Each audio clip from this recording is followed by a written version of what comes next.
Hello viewers, welcome to Super Prime. 6th sum பார்க்கலாம். In trapezium ABCD, AB is parallel to DC, E and F are the points on non-parallel sides AD and BC respectively அப்படின்னா சொல்லியிருக்காங்க. நான் first ஒரு trapezium draw பண்ணிக்கிறேன். நீங்கள் பென்சிலில் draw பண்ணிக்கோங்க.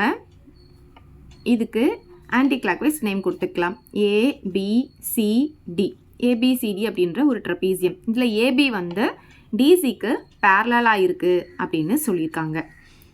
இ and F R points on non parallel sides. Non parallel சைட்ஸ்னால் இது ரெண்டும் தான்.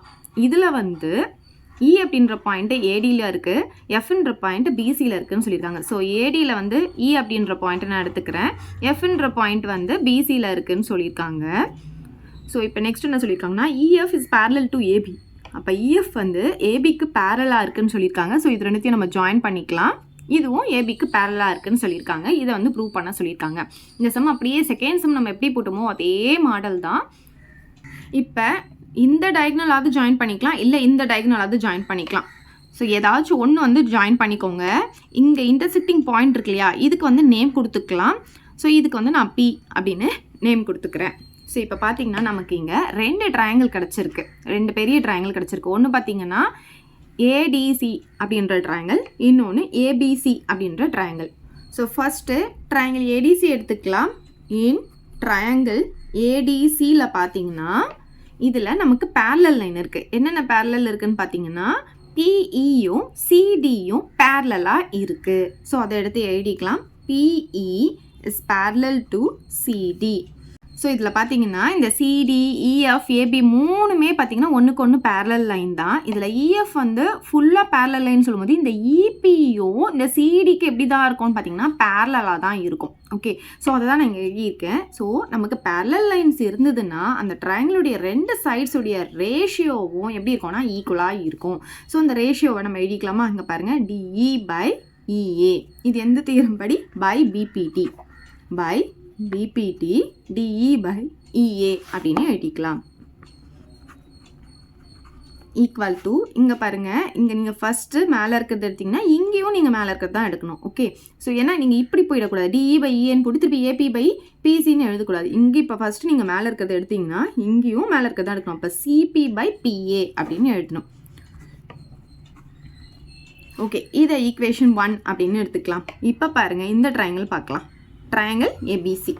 இன் ட்ரையாங்கிள் ஏபிசியில் வந்து எதெல்லாம் பேரலாக இருக்குது? பிஎஃப் வந்து ஏபிக்கு பேரலாக இருக்குது, அதை எடுத்து எழுதிக்கோங்க.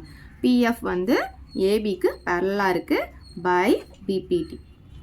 பிபிடி தியரம் படி ரெண்டு பேரலல் லைன் இருந்துச்சுன்னா அந்த ட்ரையாங்கிளுடைய, இப்போ இதுதானே பேரலல் லைன், அப்போ இந்த ட்ரையாங்கிளுடைய சைட்ஸ் இருக்கு இல்லையா, இந்த சைடு வந்து சைடும் அந்த சைட்ஸுடைய ரேஷியோ எப்படி இருக்கும்னா ஈக்குவலாக இருக்கும். இப்போ பாருங்கள், நான் மேலேருந்து எழுதுகிறேன். இப்போ CB by BA, CB by BA equal to, இப்போ நீங்கள் ஃபஸ்ட்டு வந்து மேலே ஸ்டார்ட் பண்ணிங்கன்னா இங்கேயும் நீங்கள் மேலேருந்து தான் ஸ்டார்ட் பண்ணணும். அப்போ சிஎஃப் பை எஃப்பி அப்படின்னு கிடைக்கும். CF by FP. இதை ஈக்குவேஷன் 2ன்னு எடுத்துக்கோங்க. இப்போ 1 and 2 கம்பேர் பண்ணும்போது இங்கே பார்த்தீங்கன்னா இங்கே சிபி பை பிஏ இருக்குது, இங்கேயும் சிபி பை பிஏ இருக்குது. இது வந்து இதுக்கு ஈக்குவல், அதே சிபி பை பிஏ இதுக்கு ஈக்குவல். ரெண்டுமே சிபி பை பிஏக்கு ஈக்குவலாக இருக்கும்போது இது ரெண்டுத்தையும் நம்ம ஈக்குவல் அப்படின்னு சொல்லிடலாம். ஸோ எப்படி எழுதலாம்னா ஃப்ரம் ஈக்குவேஷன் 1 and 2லேருந்து இது ரெண்டும் ஈக்குவல்னு சொல்லிடலாம். அப்போ DE by EA equal to CF by FP அப்படின்னு எழுதலாம். ஸோ நமக்கு என்ன ப்ரூவ் பண்ணணும்னா ஏஇ பை இடி அப்படின்னு ப்ரூவ் பண்ணணும். இங்கே பாருங்கள், ஏஇ பை இடி இங்கே பார்த்தீங்கன்னா ரெசிப்ரோக்கல் இருக்குது. அதனால் நம்ம என்ன பண்ணலாம்னா ரெசிப்ரோக்கல் எடுத்துடலாம். So taking reciprocal. ரெசிப்ரோக்கல் எடுத்தால் என்ன ஆகும்? நமக்கு E A by D E equal to F B by சிஎஃப்னு கிடைக்கும். ஆனால் நமக்கு எப்படி கொடுத்துருக்காங்கன்னா ஏஇ பை இடி.